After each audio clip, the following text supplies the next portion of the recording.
They always said she had color in her blood. She was the girl who painted wildflowers that bled onto canvas like they'd grown from her fingertips. The girl who smiled when people called her gifted, but cried when no one looked past the art. No one ever asked what she was painting through. Only what it was of. She was supposed to be someone now. A name. A dream fulfilled. Instead, she stood on the edge of herself, brush in hand, heart in exile. Her name was Salamia. And once, long ago, before she learned how to break herself down into palatable shapes, she believed she was born to show the world what couldn't be said out loud. But when love turned cold and home became silent, when the one man she thought would catch her started disappearing into the shadows of his own ambition, when the world kept telling her to paint prettier things and stop being so dramatic, she almost stopped painting altogether. Almost. Salamia lived in a studio apartment that smelled like oil paint and lavender tea. The window overlooked a forgotten courtyard where weeds grew through the cracks like they, too, refused to be quiet. Her walls were covered in canvases, half-finished thoughts and angry colors. She painted late into the night, when the world was quiet enough for her to hear herself again. She used to paint for joy. Now she painted to survive. Not in the way that meant paying rent, although barely, but in the way a woman paints when her soul has something to scream. She would stare at a blank canvas for hours, willing it to become a door. Wishing she could walk through it into a life that didn't ache so much. Her boyfriend Andre used to sit beside her, watch her stroke each color like it meant something. Now, he barely came home. When he did, his phone never left his palm. His laptop had taken the spot where her head once rested on his shoulder. They used to dream together. Now they just coexisted. There were dresses Salamia wore for others, the pale blues for gallery openings, the structured whites for dinner parties where she smiled more than she meant it. But there was only one she wore for herself. The yellow one with the indigo embroidery, passed down by her grandmother. She hadn't worn it in years. It hung at the back of her wardrobe like a memory she wasn't ready to touch. But that morning, after a restless night spent staring at the ceiling while Artur worked late, again, something shifted. It was not rage. Not sadness. It was clarity, soft but undeniable. She reached for the dress with a reverence usually reserved for brushes and pigments. When she stepped into the fields behind her childhood home, fields brimming with golden sunflowers, she felt an ache in her chest that wasn't pain. It was a longing so raw and old it made her eyes sting. The flowers, tall and gentle, bowed under the weight of summer, their faces turned not toward the sun but toward her. She walked barefoot between them. Earth between her toes, the woven sleeves brushing her skin, the air thick with the scent of August. She thought about how her mother used to braid her hair in the same field, telling stories of women who loved too much and were loved too little. She thought about the time she brought Artur here, years ago, when his eyes still lit up at her sketches, when he still called her Moya du Chat, my soul. But he never really understood her art. Not the real kind. He loved the aesthetic, the applause, the idea of being with someone creative. But not the silence that came with her process. Not the mess. Not the madness. When her paintings turned darker, more vulnerable, self-portraits filled with shadow and light, he said, "You're so emotional lately." And it wasn't a compliment. That morning, among the sunflowers, she allowed herself to cry. Not because of him, or the rejections, or her mother's disapproval, or the emptiness of their apartment filled with things but not love. She cried because she remembered who she was before all of it. A girl who painted her dreams on walls when she wasn't supposed to. A girl who sang to the wind and wore flowers in her hair. A girl who believed her soul was meant for something extraordinary. She sat down right there, in the sunflowers, and pulled out her sketchbook. Her fingers moved like they remembered the truth her mind had forgotten. She drew not what she saw, but what she felt, a young woman blooming even in a field of fading things. A girl in yellow, crowned with wild color, holding the weight of the world, and still choosing beauty. The sun dipped low, golden over her shoulders. And for the first time in months, maybe years, Salamia smiled without forcing it. She was not healed. But she was awake. And she knew now, her story mattered. Her pain mattered. Her voice was not too much, it was art. The apartment smelled of lavender and turpentine, the two scents that defined her life. One for peace, the other for process. The canvas stood by the window, half-finished, staring at her like a question she wasn't ready to answer. Artur hadn't come home the night before. He sent a message at 2:14 a.m. Late meeting. Don't wait. She didn't. But she didn't sleep either. The quiet was too loud. It echoed in the kitchen tiles, in the untouched wine glass she poured hours ago, in the hum of the refrigerator that seemed to mock her. Salomia used to believe that love meant patience. That if she just worked harder, smiled more, complained less, made everything beautiful, he would see her again. Like he used to. Like the boy who once picked wild poppies and tucked them behind her ear, calling her Divna, strange and magical. But somewhere along the years, he stopped seeing her. Not because she changed but because she grew. And he stayed the same. He admired her ambition when it was cute. When it meant sketchbooks and gallery dreams over coffee. But when it became fierce, when she wanted more than Instagram likes and polite applause, he called it too much. When she painted the truth, her loneliness, her rage, her softness, he pulled away. He said she was different lately. She wanted to scream. Yes, I am. I'm waking up. Can't you see that? But he didn't ask. He didn't ask why she cried during her own exhibition. He didn't ask why she stopped sleeping. He didn't ask what it felt like to build a life with someone who no longer looked at her like she mattered. That morning, he walked in at 7:40 a.m. His shirt was wrinkled. No explanation. Just a kiss on the forehead, one that felt like obligation more than love, and a mumbled, "Morning." She stood by the kitchen sink, watching him loosen his tie. And in that moment, something inside her quietly broke. Not a loud break. Not the kind you scream about. But the soft, irreversible kind. Like the final petal falling from a sunflower, unnoticed. She didn't yell. She didn't cry. She just said, "Artur, when did we stop being real?" He looked confused. Or maybe annoyed. Or maybe just tired. "I don't know what you mean," he said, reaching for his phone. "You're overthinking again." That was the problem. She was thinking. Finally. Clearly. And for the first time in their shared life, she realized. She was lonelier with him than she'd ever been without him. It started with a single, defiant brushstroke. Black. Not elegant, not controlled, but angry. Alive. Salomia stood barefoot in the center of her studio, her long yellow dress stained with oil and ash, her hands trembling. For the first time in months, she didn't plan the painting. She didn't sketch. Didn't soften the truth. She just let it out. It was 2 days after that morning. Artur hadn't noticed she hadn't spoken much since. He still kissed her on the forehead. Still left his coffee cup half full. Still came home late. But Salomia wasn't waiting anymore. She was unraveling. And the unraveling felt like freedom. The painting took hours. Maybe days. She lost track. The curtains stayed drawn. She forgot to eat. She forgot to answer messages. All she knew was the sound of the brush scratching against canvas and the heavy thump of her heartbeat matching it. It wasn't pretty. It was pain. A woman stood at the center of the canvas, bare and burning, her mouth open in a scream that made no sound, because no one ever listened. Her hands were covered in vines, thorned and wild, wrapping around her ribs like guilt. Her eyes were shut. But behind her, light.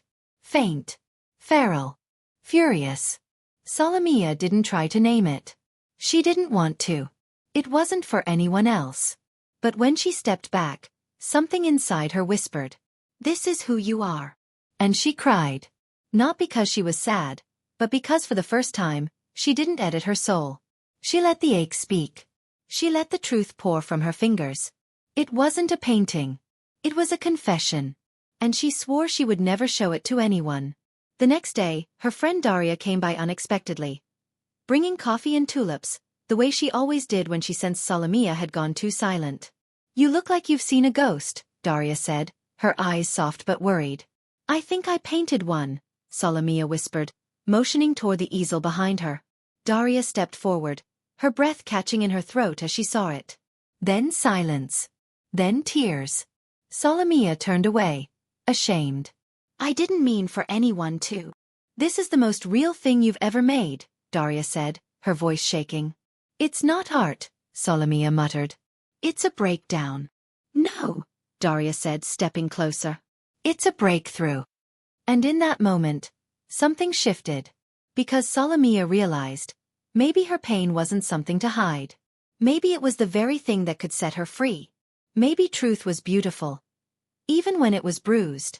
She wrote it late at night, sitting on the cold kitchen floor, wrapped in a knitted shawl her mother made long ago, the one thing that still felt like home. The house was silent. The clock ticked with almost cruel precision. Outside, the wind howled like it knew. She didn't light a candle. She didn't pour wine. This wasn't a romantic scene. It was a reckoning. Her notebook, leather-bound and soft at the edges from years of touch, lay open before her. She touched the pen like it was a blade. And then, without ceremony, she began. Dear Arthur, you used to ask me what I was thinking. You used to say I had a world behind my eyes. I think that world broke. Or maybe I just stopped letting you in. You see me as soft, as sensitive, as someone who feels too much. And maybe I am. But did you ever stop to wonder why I feel so much? It's not because I'm weak. It's because I've spent my whole life absorbing the silence of others. The way people say nothing when they mean everything. The way people smile instead of scream. The way you started coming home later and later, and saying less and less. You said I was your muse. But you didn't want the real me. Just the pretty parts. The girl in the yellow dress. The one who waited for your key in the door like a loyal dream. But I am not a dream. I'm a storm. And I'm tired of shrinking into something you can love without discomfort. So I'm writing this, not to hurt you, not to blame you, but to set myself free.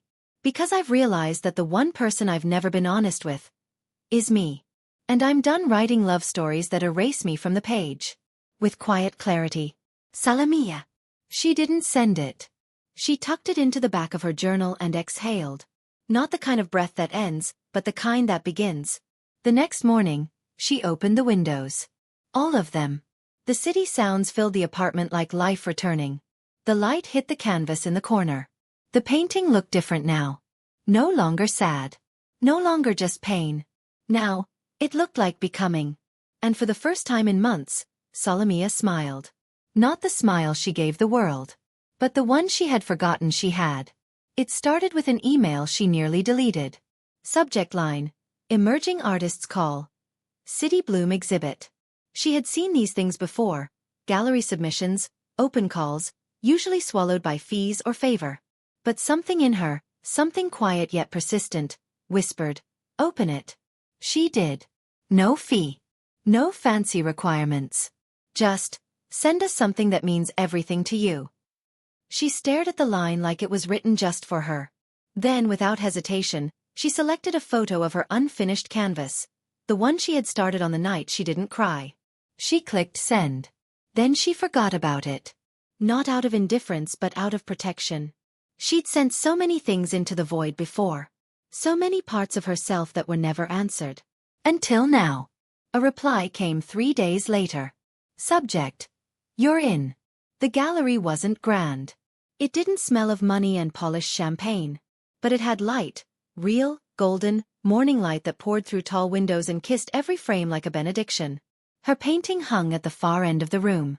It was the last piece on the walk, but it drew people in. Made them pause. The curator had said, "We placed it here because it needs silence around it. It's not a loud painting, but it stays with you." Salamia had nodded, pretending she wasn't holding back tears. She didn't know if anyone would come. She hadn't told many people. Not even her mother. Not Arthur.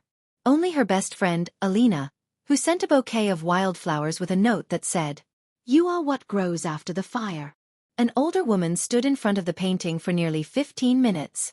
When Salamia finally approached her, uncertain, the woman turned and said, "It made me feel seen. Like someone painted the ache I never told anyone about." Salamia couldn't speak. Not right away. She just smiled, that quiet, inner smile, and whispered, "Thank you for seeing it." And she meant more than the painting. That night, she walked home alone. The wind played with her hair. Her steps were light, not because she was floating, but because she was rooted. She paused outside her apartment building, looked up at her windows, and said aloud, "I am not waiting anymore." Arthur showed up 2 weeks later. Not with roses. Not with regret written on his sleeves. Just a knock on the studio door and a face full of unfinished things. "Hi," he said. Like time hadn't undone them. Like she hadn't bled in silence while he clocked overtime hours into a life she was no longer part of. She looked up from her canvas, a new one, bold strokes, no apology, and simply nodded. Hi. He stepped inside, careful like a stranger in a cathedral. His eyes moved across the walls. So many colors. So much truth. And none of it belonged to him anymore. I saw your painting online, he said. It was beautiful. She didn't thank him. Not right away. Instead, she asked, Why are you here, Arthur? He looked at her. Really looked. For the first time in years. And she saw it, the old tenderness, cracked by time. But also something else. A man who realized too late that a woman like her wasn't a quiet Sunday. She was a revolution whispered in oil and canvas. I was wrong, he said finally. I kept waiting for you to return to the girl I met. I didn't see you becoming. I got scared. She nodded slowly. I know, she said. But I didn't stop becoming. And I can't go back to being half just so someone feels whole. Silence folded between them. Then, gently, she added, You taught me what I didn't want. And for that, I'm grateful. It wasn't revenge. It wasn't cruelty. It was closure. And when he walked away, she didn't collapse. She didn't cry into her sleeves. She turned back to the canvas, dipped her brush, and began again. Her work began to bloom. Not with instant fame, not the flashing lights or headline interviews she once dreamed of, but with resonance. People wrote to her. People showed up. People saw something in her work that gave them permission to feel, to grieve, to grow. One woman messaged, I hung your print above my bed.